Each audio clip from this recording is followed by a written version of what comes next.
Welcome to Focus Schools podcast, Leading for Impact. My name is Brett Bishop, and I am so happy to be joined today by my good friend, Kathy Crum. How are you, Kathy? I'm great, Brett. Thank you. And it's especially exciting today because our topic of this podcast is we have here the expert of our company, and so excited the wheelhouse of Kathy Crum on this idea of impact coaching, and we're really going to be focusing on the notion of this idea of coaching versus telling.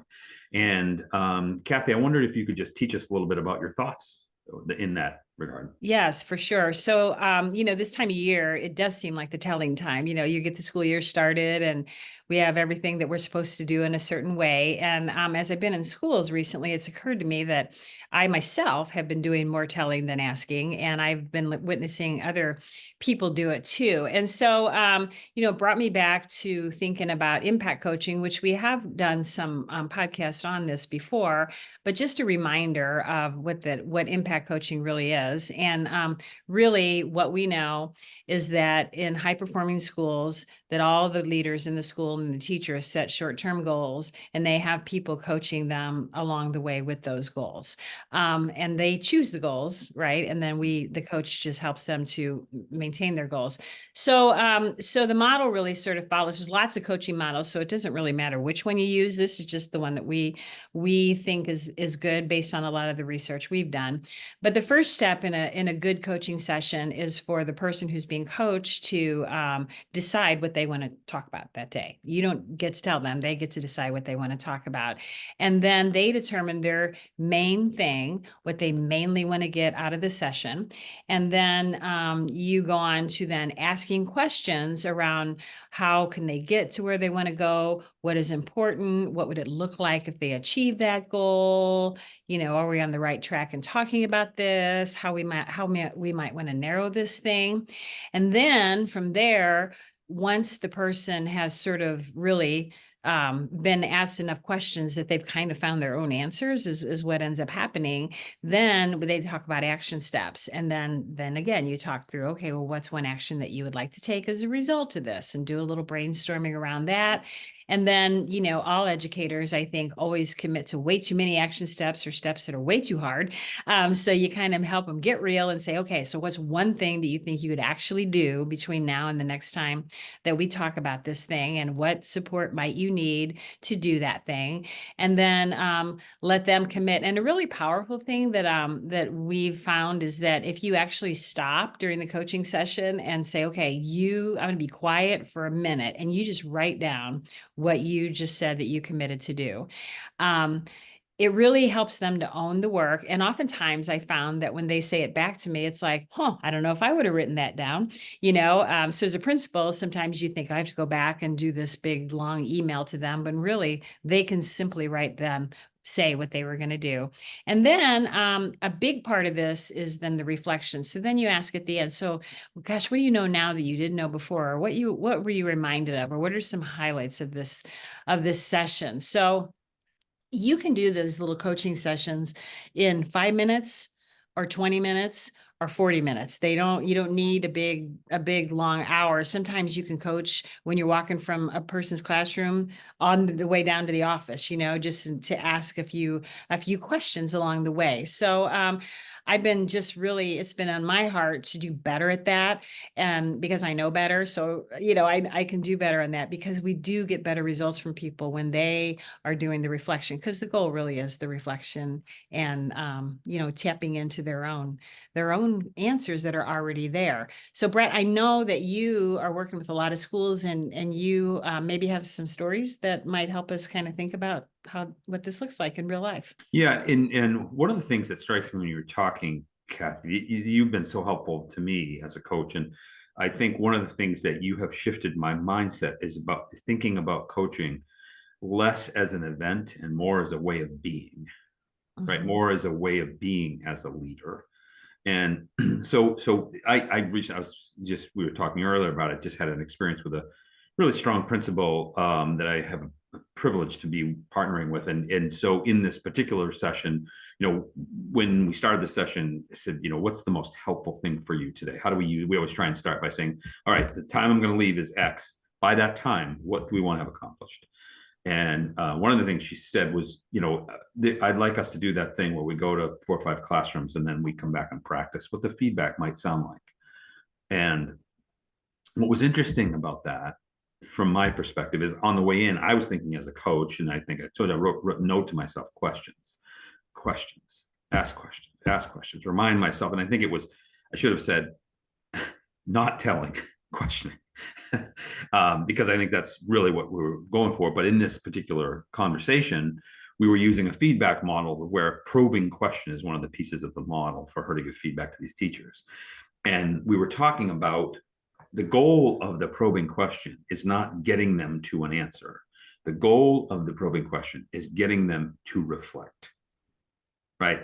On the notion that the highest performing teachers, one of the ways we know they're different than low performing teachers is they're constantly reflecting on their own work and making adjustments. So if we, as coaches, promote that reflection, we are actually embedding into their practice something that will help them even if we're not there, right? So it was interesting in this particular situation to just be thinking about what's the question you want to ask that person, after we visited. Not what do we want to tell them or what do we want them to be the next time, just what's the question we want to ask. And that was a really powerful conversation, really helpful for me. And I think this particular principal is really good at it. So I learn every time we talk about what that could sound like.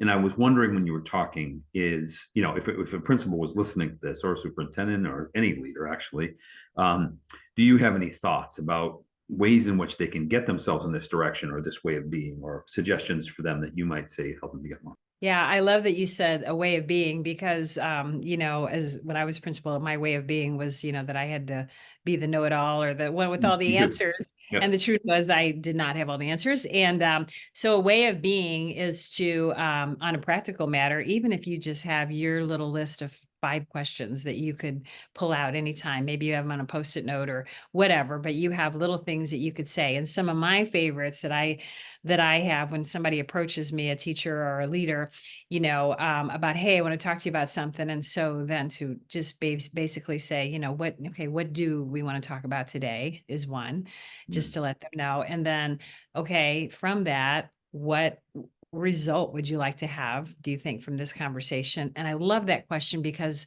it really kind of nails people down to, oh, wow, we're going to be talking for 10 minutes, 15 minutes, whatever, and there will be a result here, from what we talked about. So what do you want to talk about? What result that you want to do you want to have? And then whatever the topic is, maybe ask some questions about what are some issues around this topic. If you achieve this thing, what would good look like? What are you going for, et cetera. So something to help them sort of set a vision of what it is they want to go for. And then, okay, then what are some next steps that you think you might want to do? And then at the end, I always like, so yeah, from what we just talked about, what's the reflection that you have? Is there anything? So yeah, those 5, I think, if I just had those carried along with me all the time, what do you want to talk about? What's the main thing that you want out of this? Let's get down to what you really think is good work. What's an action step? And then what did you learn as a result of this conversation? I think would be my top 5. And there's a million great coaching questions out there. So I would just suggest that you just start adding to your repertoire, but always think of yourself, try to think of yourself as a coach. Now, I will do this and say that, as we know, some of our people do just need a mentor, or do just need a boss to tell them, do this, don't do that. Well, I get that. There are those people, but most of the people that you work with really do have the capacity to be coached, and you will get more results, and more just deep reflections when you are a questioner as opposed to a teller. And one of the things I value that you've taught me is, in cases where you're not sure, is this a mentoring? Is this a directional conversation? Is this a coaching conversation? Is to ask. Right. And I love that. I love saying, what would you like here? And I've had another colleague, our good friend Miriam, say in her ILT meeting, she used to say to the team, I'm gonna take my principal hat off and I'm gonna put it right here. And you're gonna tell me as a team when you want me to put it back on. And so intentionally tell me when you want me to be the principal. But right Mhm. now, I'm a participant. I just like the intentionality of saying, what role am I playing right now? What role do you want me to be in? Very powerful. And I was just thinking when you're talking about that conversation that was having with that principal that I was referring to. One of the things that came out of that for her is that she was hoping that each of these conversations was shifting the culture of the school, Mm. not just getting to some reflection on this person, but it's a culture shift when leaders conduct themselves this way, because she wants teachers to conduct themselves that way with students. And she said, so in that way, one of the things I'm trying to train this is her talking, I'm trying to train myself to do is every time I do one of these feedback conversations, always finish with, how did this go for you? I'm really trying to learn how to become a better coach. How am I doing? What would help Yep. me? Yep. And I thought that is so smart, in terms of changing the way the person who is, in this case, the coachee, feels about it Right. and thinks about what their role is. Because to me, that elevates them in a way Right. that they might not have previously thought of themselves in the conversation. Like, oh, Well, this is you're my on fault. sure, you're honoring that you know that they are smart people and Mm, they have the answers and they know what they need to work on. And any feedback, I've 100% of every time I've asked a teacher how they thought things went, they have been way more critical of themselves than I would have ever yes, considered being. yes, yes. So when you just say, well, what would you like to work on then? And then, and what would great have looked like if it would have went really, really well? And then how are we going to get there, Mm, So mhm, they'll come up with the answers. And your principal is exactly right. She's creating a culture and she's making it makes your leadership just more fun, mm, because yes. you're just learning about the people that work for you. So yeah, You I just feel yeah. pre-positioned yourself. Yeah. Yes. Just this time of year, it's just like a just good reminder that be an asker and not a teller. Yeah. Be confident that the answers are within the people that work for you and with you. Mm, yeah. So Yeah, well, so this is to me one of many conversations we could and should have about coaching, because I think it's so important. And I want to thank anybody who's taken the time to join us today and listen to this podcast. And we would encourage you to continue to do so. There's lots available on our website, and you can just Google Focus Schools and get right there. Also, we would encourage you to enlist yourself in many ways, including our social media, because it's a chance to partner and connect with people who are doing the same work with you all across the country. And we value so much the opportunity to work with people who care about kids and to put kids at the center of their life. So we think you are truly heroes, and we thank you for doing that. And Kathy, I thank you for partnering with me today. It's great to talk to you. thank you, Brett.